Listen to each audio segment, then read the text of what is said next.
പറക്കോട് ബാറിന് മുന്നിൽ പെരുമ്പാമ്പിനെ കഴുത്തിലിട്ട് മദ്യപന്റെ അഭ്യാസം. പറക്കോട് സ്വദേശി ദീപുവിനെ പോലീസ് പിടികൂടി വനം വകുപ്പിന് കൈമാറി. ശ്രീജിത്ത് ശ്രീകുമാരനുണ്ട് വിശദാംശങ്ങളുമായി. ശ്രീജിത്ത്, ഈ മദ്യലഹരിയിൽ പാമ്പിനെ ഒന്നും തിരിച്ചറിയാനാവാത്ത അവസ്ഥയായിപ്പോയോ? പാമ്പിനെയും തിരിച്ചറിയാത്ത അവസ്ഥയിലായിരുന്നു ഇയാളെന്നാണ് ഏറ്റവും ഒടുവിൽ വനംവകുപ്പ് ഉദ്യോഗസ്ഥരും പോലീസും നാട്ടുകാരും നമുക്ക് നൽകുന്ന വിവരം. ആ പരിസരത്തുള്ള കിടന്നിരുന്നൊരു പാമ്പ് തന്നെയായിരുന്നു എന്നാണ് ഏറ്റവും ഒടുവിൽ മനസ്സിലാക്കുന്നത്. ആ പ്രദേശത്തെത്തിയാണ് ഇയാൾ. ആ ദൃശ്യങ്ങളിൽ നിന്നും ആ ഫോട്ടോകളിൽ നിന്നും വളരെ വ്യക്തമാണ്. അതിനെ കഴുത്തിലിട്ടാണ് ഇയാൾ അഭ്യാസ പ്രകടനം നടത്തുന്നത്.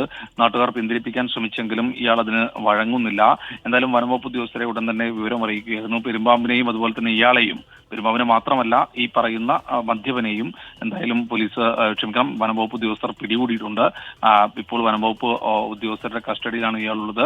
എന്തായാലും കേസെടുക്കുമെന്ന് വനംവകുപ്പ് അറിയിച്ചിട്ടുണ്ട്. പക്ഷേ ഏത് തരത്തിലുള്ള കേസായിരിക്കും, റിമാൻഡ് ആയിരിക്കുമോ അല്ലെങ്കിൽ ജാമ്യമില്ലാത്ത വകുപ്പായിരിക്കുമോ എന്ന കാര്യത്തെക്കുറിച്ച് ഒരു വ്യക്തത ഇതുവരെ വന്നിട്ടില്ല. എന്തായാലും ഗുരുതരമായ കുറ്റമാണ് എന്ന് വനംവകുപ്പ് ഉദ്യോഗസ്ഥർ ഇതിനകം തന്നെ പറയുന്നുണ്ട്. ആ ഫോട്ടോ ഏതാണ്ട് ഭയപ്പെടുത്തുന്ന തരത്തിലുള്ള ഫോട്ടോ തന്നെയാണ്.